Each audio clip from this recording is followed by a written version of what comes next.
berdakwah di Biak. Saya sudah berdakwah selama 5 hari. Pendeta Alexander melihat saya dan mengetahui saya ada di Biak, dan beliau datang mengusir saya dari Biak. Beliau bertemu dengan saya dan beliau mengatakan, Pak Fadlan, tidak boleh Anda bicara Islam di negeri ini. Saya bilang sama beliau, Abang, saya orang ustadz orang Irian, Abang pendeta orang Irian. Saya boleh bicara Islam di sini karena agama pertama ada di Irian adalah agama Islam. Agama Kristen baru masuk ke Irian pada tanggal 5 Februari 1855. Sementara Islam 17 Juli 1214 Masehi. Dan agama Islam masuk ke Irian itu tidak, agama Kristen masuk ke Irian bukan masuk dengan sendirinya. Orang Islam yang membawa agama Kristen masuk ke Irian. Sultan Tidore yang membawa agama Kristen masuk ke Irian.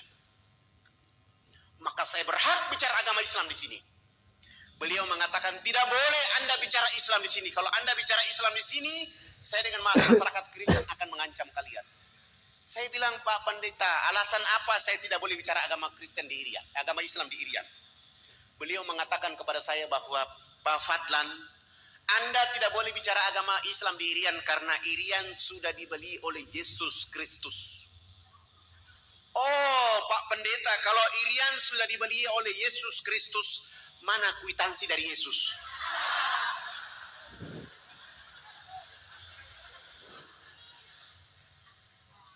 Begitu saya tanya kwitansi, langsung Pendeta Alexander dia malu dan dia pergi. Saya tetap berdakwah di Biak selama 3 bulan. Kebetulan ada acara Isra Mi'raj. Saya diundang untuk menyampaikan hikmah Isra Mi'raj oleh ibu-ibu Dharma Wanita dan Majelis Ta'lim di Biak. Salah satu peserta tamu yang diundang adalah Pendeta Alexander Rubebiar. Begitu saya datang, dipanggil langsung naik di atas mimbar. Begitu saya mengatakan Assalamualaikum warahmatullahi wabarakatuh, saya lihat ada pendeta di bawah. Saya tadi mau bicara tentang pentingnya sholat. Begitu saya lihat wajah Pendeta Alexander, saya rubah bicara saya. Saya bilang begini, tidak ada agama di muka bumi ini yang diberi peluang dan kesempatan oleh Allah kecuali agama Islam. Begitu berartinya peluang dan kesempatan. Allah menghibur kekasihnya Rasulullah Muhammad SAW untuk melakukan perjalanan silaturahmi antar bumi. Mekah, Palestina. Perjalanan silaturahmi ini oleh karena seluruh keturunan dari Nabi Ibrahim turunnya di Palestina. Hanya satu saja Ismail yang turun di Mekah. Maka perjalanan antar bumi itu silaturahmi. Kenapa silaturahmi ini memperkuat Rasulullah? Oleh karena dia dalam keadaan sedih. Dan dalam perjalanan silaturahmi itu ada 2 wajah utama yang ditampilkan oleh Allah. Masjidil Haram, Masjidil Aqsa. Setelah itu naik ke Sidratul Muntaha untuk menerima oleh-oleh yang namanya peluang dan kesempatan. Salat 5 waktu. Siapa orang yang tidak salat duhur 1 kali saja, 1 waktu saja dia tidak salat 5 waktu, telah kehilangan peluang dan kesempatan dari Allah Subhanahu wa taala. Rumah boleh hangus, terbakar, harta boleh dicuri. Tetapi kalau sholat 5 waktu 1 waktu saja dia tinggalkan, dia telah kehilangan segala-galanya dari Allah Subhanahu wa taala. Dan itu hanya didapatkan dalam agama Islam. Agama lain tidak ada itu. Agama lain selalu mengatakan tugas Tuhan itu menciptakan dunia dan isinya. Sesudah itu Tuhan istirahat di surga. Urusan dunia Tuhan tidak boleh ikut campur. Nanti mau masuk surga, cukup menyebut nama Yesus langsung masuk surga. Enak aja. Sengaja saya bicara begitu supaya Pendeta Alexander tersinggung. Sesudah itu saya tutup pidato saya turun dan Pendeta Alexander mendekati saya dan salaman dengan saya dan mengatakan, Pak Ustadz, saya juga hadir. Mana kwitansi dari Yesus? Begitu saya tanya kwitansi tentang dia bilang kemarin itu, dia marah dan dia bilang, Pak Ustadz, saya tersinggung. Kenapa tersinggung, Pak? Saya ceramah di acara orang Islam, saya tidak ceramah di acara orang Kristen, dan saya tidak ceramah di khalayak ramai. Saya tidak tahu kalau abang ada di sini. Bagaimana kalau kita dialog antar umat beragama? Saya bilang, mohon maaf, saya orang yang paling tidak suka berdialog antar umat beragama. Saya bawa orang Islam, abang bawa orang Kristen, kita dialog akhirnya berkelahi bunuh-bunuhan. Saya tidak mau. Boleh dialog dengan saya hanya 4 persyaratan yang dipenuhi. Dialog di tempat yang ada AC, tempat tidurnya 2, dialog hanya 4 mata 4 telinga antara Anda dengan saya. Dan dialog itu tidak boleh membahas Al-Quran dan Islam. Kita bicara Bible dan Kristen saja. 3, dalam dialog itu kalau Bible mengatakan agama Kristen, agama yang benar, abang pendeta bawa saya ke gereja bakti saya dan umumkan bahwa Ustadz Fadlan masuk Kristen. Bagaimana kalau Bible mengatakan Islam agama yang benar? Ya, saya juga masuk Islam, tapi jangan dibiak bawa saya ke Jawa. Kami sepakat, lalu beliau, kebetulan acara hari itu hari Sabtu sore, beliau langsung malam itu sewa hotel dan kami 2 bertemu malam itu. Selesai sholat Isya, beliau datang jemput saya. Beliau bawa mobil Kijang yang bertuliskan Laskar Kristus. Saya naik di atas mobil itu, saya baca Bismillahi majreha wa mursaha inna rabbi ghafurur rahim. Runtuhlah Laskar Kristus pada malam hari ini. Kami 2 naik mobil itu, perjalanan menuju penginapan yang beliau sewa. Saya bilang sama beliau, saya bilang abang pendeta, saya lihat abang malam ini kayak muridnya Yesus dan saya lihat bahagia sekali.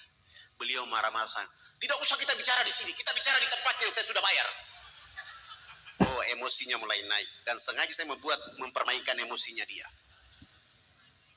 Kami sampai di hotel, kami sudah turun, duduk berhadap-hadapan dan saya bilang sama beliau, abang tuan rumah, saya ini tamu. Alangkah indahnya abang yang berdoa duluan. Lalu beliau berdoa, ya Bapa kami dalam surga, dituduskan dengan namamu di bumi seperti di surga. Terima kasih Tuhan, Engkau telah memberikan kepada kami makanan yang secukupnya. Terima kasih pula Tuhan, Engkau pada malam hari ini telah mempertemukan saya dengan seorang domba tersesat. Aku ingin menjadikan dia atas nama Engkau, Yesus Juru Selamat abadi selama-lamanya. Oh, dalam doanya dia bilang saya domba tersesat. Saya tidak baca doa, saya baca doa ilmu rukyat, saya rukyat dia malam itu. Al-Ikhlas, Al-Falaq, An-Nas, ayat Al-Fatihah, ayat kursi, Al-Baqarah ayat 1 sampai dengan 5 dilanjutkan ayat kursi. Sesudah itu raditu billahi rabba wa bil islami dina wa bi Muhammadin nabiyya wa rasulah rabbi jidni ilma wa razukni fahma inna dina indallahi islam al-yawma akmaltu lakum dinakum wa atmamtu alaikum ni'mati wa raditu lakum al-islam din Al-Fatihah. Sesudah itu saya bilang sama beliau, tadi abang yang berdoa duluan, saya juga posisi saya menjadi takut. Alangkah tidak etis kalau saya yang bertanya duluan. Maka hari ini saya yang bertanya duluan. Tolong ceritakan kepada saya pada tanggal berapa Babel turun dan tempat di mana turunnya Babel dan apa kata-kata Yesus ketika menerima Babel.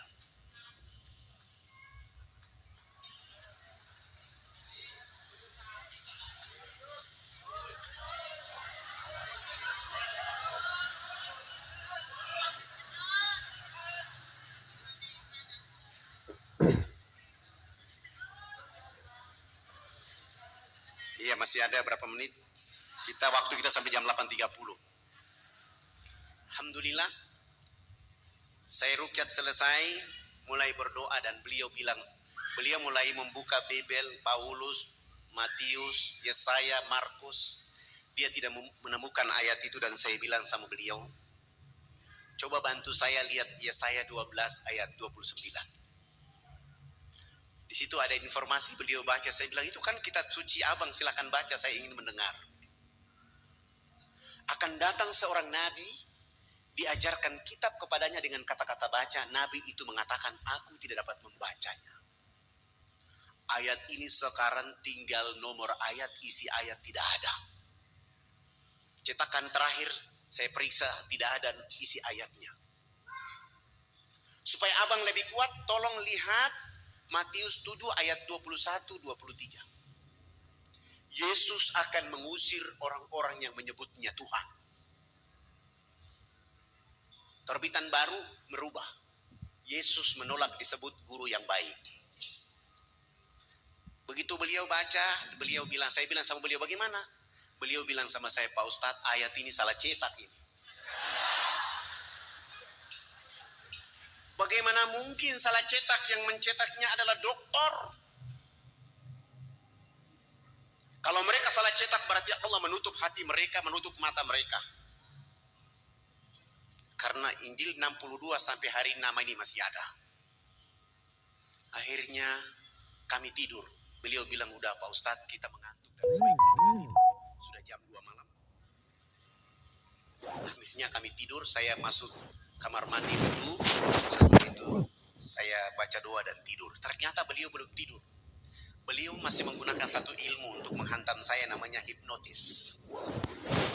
Saya tetap memperhatikan itu dan ayat kursi tetap saja saya baca di saat saya tidur. Alhamdulillah saya yang bangun sholat subuh, dia yang ketiduran. Setelah saya sholat subuh selesai, lihat sudah jam 8 pagi, saya kasih bangun beliau. Saya bilang, abang, katanya mau ke gereja, silakan bangun dan ke gereja. Beliau bangun dan ke gereja, tidak pakai jas lagi, pakaian biasa saja, sampai ke gereja, naik di atas mimbar dan mengatakan di dalam gereja bahwa hari ini saudara-saudara hamba Tuhan, terakhir saya berdiri di mimbar ini, hari ini saya keluar dari agama ini. Dia dikejar sampai 3 jari kaki sebelah kirinya dipotong. Yang membuat dia yakin, hakul yakin, karena mestinya ketika terpotong harus darah tercecer keluar dari tubuh badannya.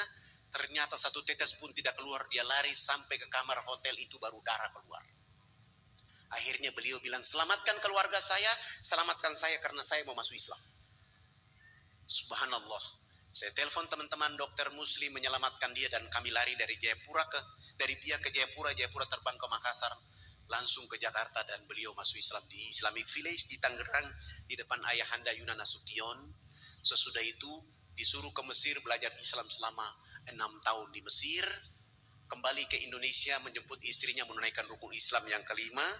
Sesudah haji kami antar kembali ke Biak. Di Biak beliau mewakafkan tanahnya 2.500 meter untuk kami bangun sebuah masjid. Subhanallah, masjid itu dibangun selesai. Beliau, kami sholat subuh berjamaah, beliau, kami bangkit dari sujud akhir, beliau tidak bangkit dari sujud. Beliau langsung meninggal dunia dalam keadaan sujud itu. Spektakuler. Hari ini anak-anak beliau bersama kami sedang belajar di Sudan khusus untuk hadis Rasulullah, memahami hadis Rasulullah. Yang satu lagi masih ada di Medina, dengan harapan nanti pulang kami akan memperkaya dakwah dengan Islam. Bapak Ibu yang dirahmati oleh Allah Subhanahu wa taala, saya belum masuk ke cerita inti, kita masih di pembukaan. Tapi karena waktu sudah diminta oleh panitia dengan berdoa, saya minta mungkin kita akan nonton. Saya ada bawa CD, ada 100 CD, silakan dibagikan gratis. Saya serahkan kepada panitia, nanti panitia yang mengaturnya. Kalau yang tidak kebagian mohon di copy, disebarluaskan. Saya ingin cerita bahwa hari ini kita sudah bangun 1049 masjid di seluruh Irian. Hari ini sudah ada 229 kepala suku masuk Islam. Dan 16 pendeta, 3 pastor pun hijrah menjadi Muslim. Dan kami terus bergerak sehingga 171.000 orang mualaf di Irian. Dengan harapan kita akan membuat negeri ini menjadi negeri Muslim terbesar. Dan hari ini yang mayoritas di Irian adalah Muslim. Penduduknya 3.700.000, umat Islam sudah 2.500.000. Dari 2.500.000 itu penduduk Ansor dan Muhajirin bersama-sama. Dan saya mohon doa dari Bapak Ibu, jangan lupa mendoakan kami, karena selepas dari sini kami akan membangun satu masjid di Jayapura, dan di Manokwari ada 2 masjid yang akan kami bangun. Masjid itu dengan nama yang sama, Masjid Yesus bin Maryam. Saya akan bangun masjid ini sebagai upaya untuk membuat saudara-saudara kita bertanya, kenapa memberi nama Masjid Yesus bin Maryam? Saya akan menjelaskan kepada mereka tentang Babel Markus. Aku melakukan kehendak Bapakku di surga, Tuhanku dan Tuhanmu Esa. Dan saya sampingnya saya tulis Qul huwallahu ahad, Allahus samad, lam yalid wa lam yulad wa lam yakul lahu kufuwan ahad. Dan saya akan menjelaskan kepada mereka tentang ayat ini supaya mereka akan faham sehingga tidak boleh mereka melakukan sesuatu. Alhamdulillah, walaupun saya sudah ditombak berkali-kali, sudah dipanah berkali-kali, dan sudah terancam mau dibunuh, tapi bagi saya itu adalah kapsul-kapsul untuk terus berdakwah. Bagi saya itu adalah vitamin-vitamin untuk membawa nama Allah dan Rasul kepada orang-orang yang tidak mengerti. Sehingga orang akan bangkit mengenal Allah, sehingga mereka akan tunduk memuji Allah Subhanahu wa Ta'ala. Saya punya cita-cita, kalau hari ini kita orang Indonesia sudah punya serambi Mekah, maka alangkah tidak layak serambi Madinah ada di Madura. Tidak layak. Serambi Madinah itu paling cocok ada di Nuar. Kenapa? Karena orang yang pertama sholat subuh di tanah air Indonesia bukan orang Kediri. Bukan. Bukan orang Makassar. Bukan orang Jakarta. Bukan orang Madura. Bukan orang Aceh. Tapi orang Irian lah yang pertama sholat subuh di tanah air Indonesia. Orang Irian yang pertama sholat Jumat di tanah air Indonesia. Orang Irian yang pertama buka puasa di tanah air Indonesia. Orang Irian yang pertama sholat Idul Fitri, sholat Idul Adha di tanah air Indonesia. 2 jam kemudian baru orang di Kediri.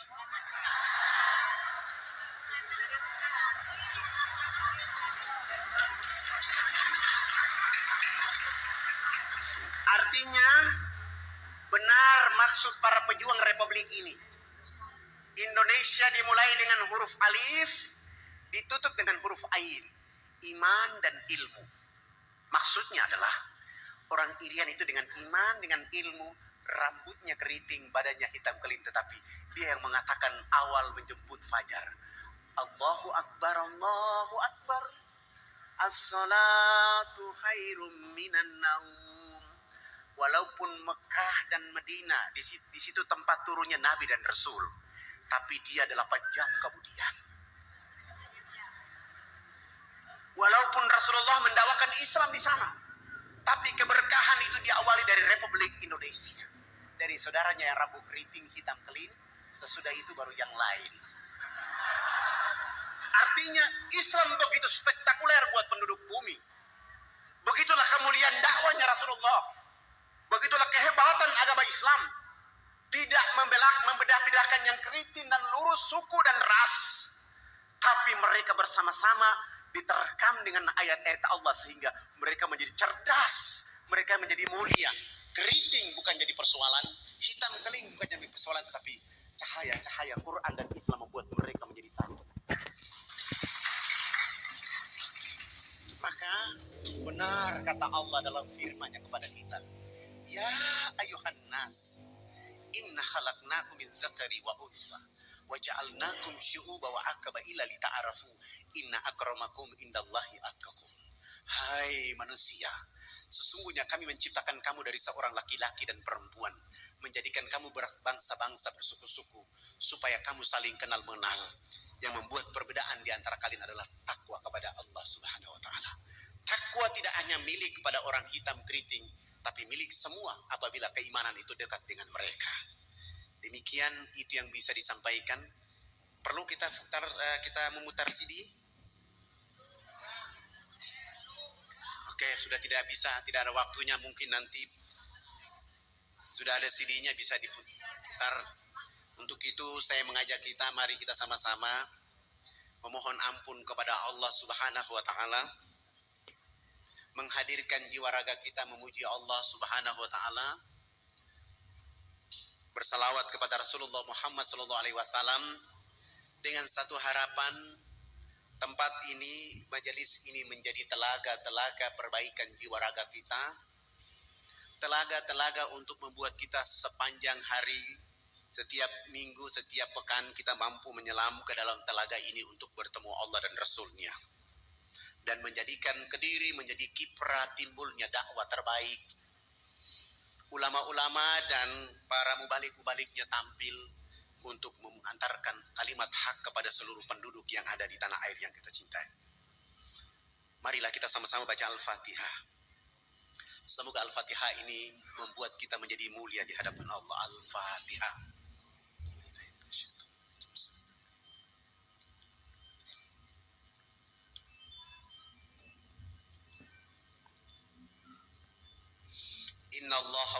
malaikatahu yusalluna 'alan nabi ya ayyuhalladzina amanu sallu 'alaihi wa sallimu tasliman. Allahumma shalli 'ala sayyidina Muhammadin fil awwalin wal akhirin. Allahumma shalli 'ala sayyidina Muhammadin fin nabiyyin wal mursalin. Allahumma shalli 'ala sayyidina Muhammadin fi kulli waqti wa khin. Wa sallam radhiyallahu tabarak wa ta'ala an sadatina ashab Rasulillahi ajmain. Amin. A'udzu billahi minasyaitonir rajim. Bismillahirrahmanirrahim. Hamdan syakirin, hamdan hamidin, hamdan naimin, hamdan yuafi ni'amahu wa yukaffi majidah. Ya Rabbana, lakal hamdu kama yanbaghi li jalali wajhikal karim wa azimi sultanik. Allahumma shalli ala sayyidina Muhammadin wa ala alihi sayyidina Muhammad. Allahumma rabbi ghafir lana dzunubana wali walidina warhamhuma kama rabbayana shighara. Wali jamil muslimina wal muslimat wal mu'minina wal mu'minat al ahya'i minhum wal amwat. Allahumma rabbana zalamna anfusana wa in lam taghfir lana wa tarhamna lanakunanna minal khasirin. Rabbana zalamna anfusana wa in lam taghfir lana wa tarhamna lanakunanna minal khasirin. Rabbana zalamna anfusana wa in lam taghfir lana wa tarhamna lanakunanna minal khasirin. Rabbana la tu'akhizna in nasina wa ata'na. Rabbana wa la tahmil 'alaina isran kama hamaltahu 'alal ladzina min qablina. Rabbana wa la tuhamilna ma la taqata lana bi. Wa'fu 'anna waghfir lana warhamna. Wa'fu 'anna waghfir lana warhamna. Wa'fu 'anna waghfir lana warhamna anta maulana fansurna 'alal qaumil kafirin. Allahumma aslih umat sayyidina Muhammad fi kadiri. Allahumma jabur umat sayyidina Muhammad fi kadiri. Allahumma astur umat sayyidina Muhammad fi kadiri. Allahumma sayyidina Muhammad fi Indonesia. Allahumma ma'afi umat sayyidina Muhammad fid dini wad dunya wa zabil akhirah. Allahumma ansur umat sayyidina Muhammad fi Palestina. Allahumma ansur umat sayyidina Muhammad fi Iraq. Allahumma ansur umat sayyidina Muhammad fi Indonesia. Allahumma ansur umat sayyidina Muhammad fi Myanmar. Allahumma ansur umat sayyidina Muhammad fid dini wad dunya wa zabil akhirah. Allahumma aftah lana abwabal khair, abwabal barakah, abwabal nikmah, abwabal sehat, abwabal quwwah, abwabal salamah birahmatika ya arhamar rahimin. Hasbunallah wa ni'mal wakil, ni'mal maula wa ni'man nasir. Rabbana taqabbal minna innaka antas samiun alim wa tub alaina innaka antat tawwabur rahim. Rabbana atina fid dunya hasanah wa fil akhirati hasanah wa qina azabannar wa adkhilnal jannata mal abrar ya aziz ya ghaffar ya rabbal alamin. Subhana rabbika lidzati amma yasifun wa salamun alal mursalin walhamdulillahi rabbil alamin. Mohon maaf lahir batin, wabillahi taufik wal hidayah. Wassalamualaikum warahmatullahi wabarakatuh. Wal 'asr innal